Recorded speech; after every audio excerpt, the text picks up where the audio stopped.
Sound check, check, 1, 2. This is the 217 Recovery Podcast with Corey Winfield. And he knows as soon as he gives it to her, he's gonna give her his heart to her too. And we'll have kids and get married. That's too far. Holy shit. 28th of May, 2020. It is the 217 Recovery Podcast. I'm your host. My name is Corey Winfield. Appreciate you listening. This is a show I started. It's about recovery. It's about my recovery and the things that I go through day to day. And as you listen, you'll probably hear me grow. If you've been listening since the beginning, started a year ago.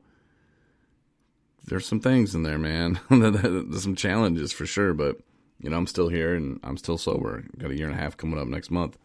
I was talking to a guy today. He's got maybe a week sober, and he was freaking out. And fear, something that I don't think ever really goes away.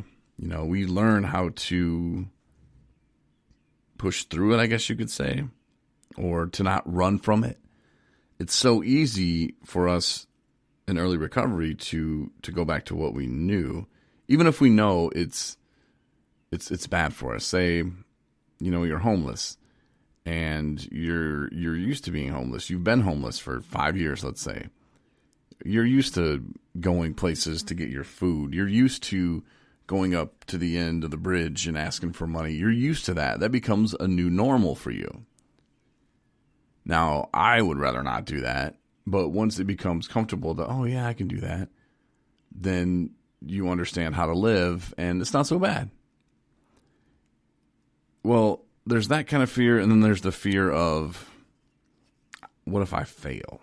That's what I have a lot of, too. And, trying to live this new life, in recovery, we have to learn to live a new life, a new way of living. That old way, that's the stuff we've been doing for 15, 20 years, 30 years sometimes, it doesn't go away, and we have to, lay down new road and walk a new path. And that's hard, and that's scary for somebody who doesn't know what's coming up next. And in our recovery, that's kind of what is going to help us take that next step. And it seems scary, and I might be just kind of talking in circles right now, which I've been told I'm very good at. But, okay, let's break it down, though. Okay, so you're homeless for 5 years. You've been living outside. You've been living under a bridge. Winter sucks. Summer's not as bad, but you learn and you cope. Okay, take me in my situation. I don't make $1 million, but I make enough to get by, and I have fun. And all of a sudden, I have an opportunity to take my mediocre lifestyle to maybe a different lifestyle. At first, it can be fun, but it's also scary because just living the normal way that I'm living now, I'm not going to get there. I have to take extra steps. I have to, in a sense, put my neck out there, and I have to move forward with projects. You can have an idea every day. Wake up every morning, have a different idea. But unless you act on that idea, unless you take the fear out of the equation and somehow turn it into strength or a positive, you're just going to be stuck.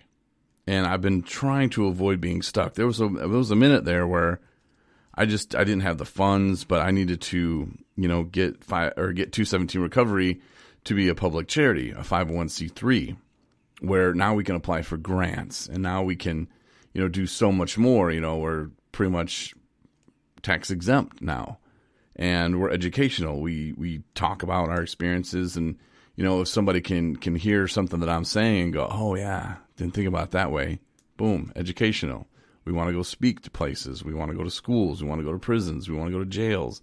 We want to go to churches. We want to go to meetings. We just want to tell our story and provide inspiration and hope for people, and maybe help find that purpose in everybody, that's in recovery, and that they can move forward in their recovery even further. But, the projects that I have right now, I just shake my head and go, what was I thinking, man? The transportation, 217 Recovery rides, it's going to happen. I've already got too much invested in it, I'm going to make this happen. And not me, but me and the team, the crew, and, with help from God, this is going to be amazing. And I just got my first no today. The door wasn't slammed in my face, but we applied for a grant, and they said, yeah, no, that sounds like a startup company. We're not about that life. So that's cool, man. We don't need to provide transportation in your community then, which is actually a better thing. So I'm not trying to sound bitter. I'm just saying that it's happening how it's supposed to, because where I had lived before I moved to Traverse City in Boyne City, that county, I think, is in big need of this transportation service. And if we could start there, I mean, in a perfect world, Donald Trump would just give me $8 billion and I could hire a ton of people and buy a bunch of cars and we could take care of the whole state of Michigan. But that's not going to happen. So if I can start it off small, perfect it, get it to where it's going great, because I have no idea what I'm doing. And that's what scares me. But at the end of the day, I'm not going to quit until it's right. So even though I might not know exactly 100% what's going on and how I'm going to do it, I'm moving through the process. And I think that says a lot, that I'm not going to just walk away. I'm not going to quit. I'm not going to let that fear overtake me, because believe me, I'm scared. I don't know if I talked about it the other day. It seems like I did. It seems like I always talk about it. I'm always talking about it with somebody. So I get confused whether if I talked about it on the podcast or not. Man. Yeah, thanks, Tyrone. But the fear that is there is real. I feel like there's going to be a lot of people that we can't provide transportation to, to their medical appointments, to recovery meetings. And I think they're going to go, well, I thought 217 Recovery is supposed to provide transportation to meetings. Yeah, we are. But we just have so many vehicles and so many people that, can work for us. So, sorry. But at the end of the day, though, I think that in itself is a good thing, because then we can provide numbers. We say, hey, look, we gave 200 people a ride this month that wouldn't have been able to make it. We had 1,000 that still needed rides that did not get a ride. And I think once we provide that, I think that will go a long way. So it's going to suck when people can't get a ride, but I don't want those people mad at 217 Recovery, and I don't want those people mad at me, because it's a process. And like I said, if Donald Trump wants to give $8 billion, hey, we'll spend it right, but not going to happen. So might as well start it off small. And if we would have gotten this other grant, we would have had to participate in this other county, and then it would have been like, oh, Jesus, how are we going to do that and this? And I think this is actually perfect. I mean, it's happening the way it's supposed to. And so I'm not bitter at all. I'm just thinking, it was actually a relief. Like, okay, good. Now I can just really focus on where we had started and wanted to focus, and, take care of that county and, work our way up. There's nothing to rush here. As much as I want to get it off the ground and help everybody, it's going to have to take its time. So me pushing through that fear really says a lot, which brings me to the next thing that I have that really makes me go, what the and that's a movie.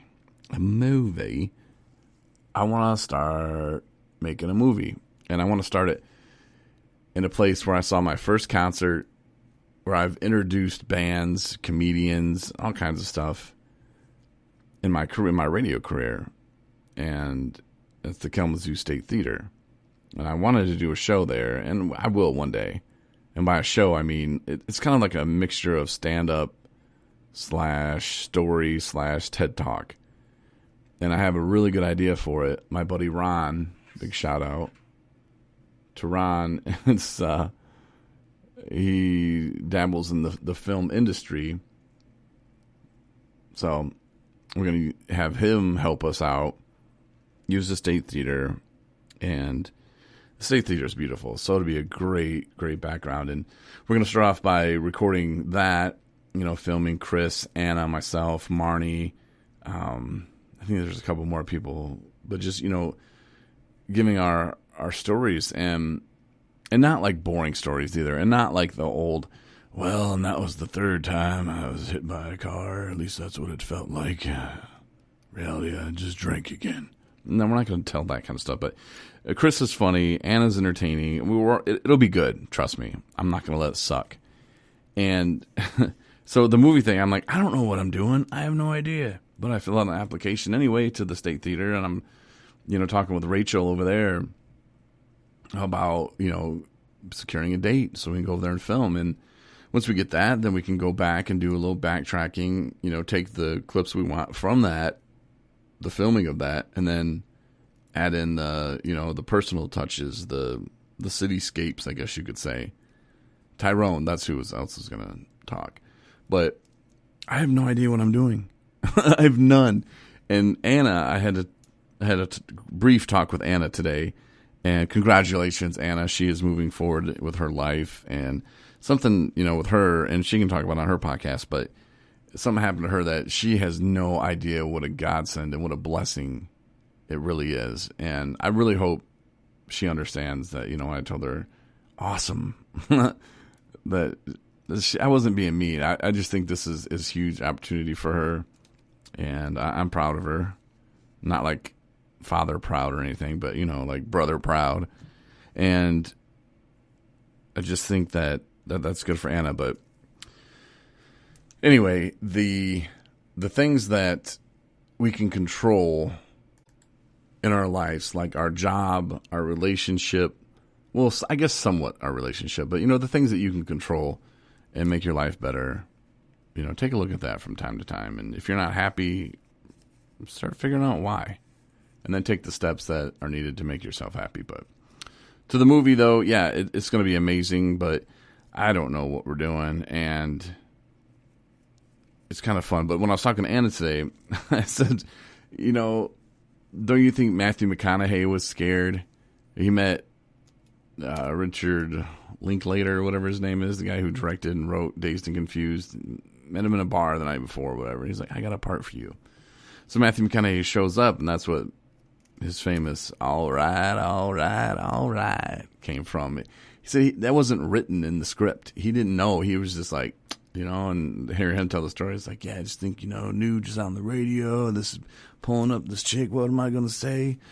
All right. You don't think he was afraid? And he did it. And boom. Matthew McConaughey, pretty good career.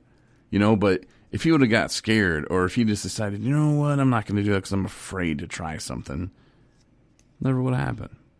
And I just don't want that to pass us up. And, like I said, this movie's not going to suck. It'll be pretty fun, I think.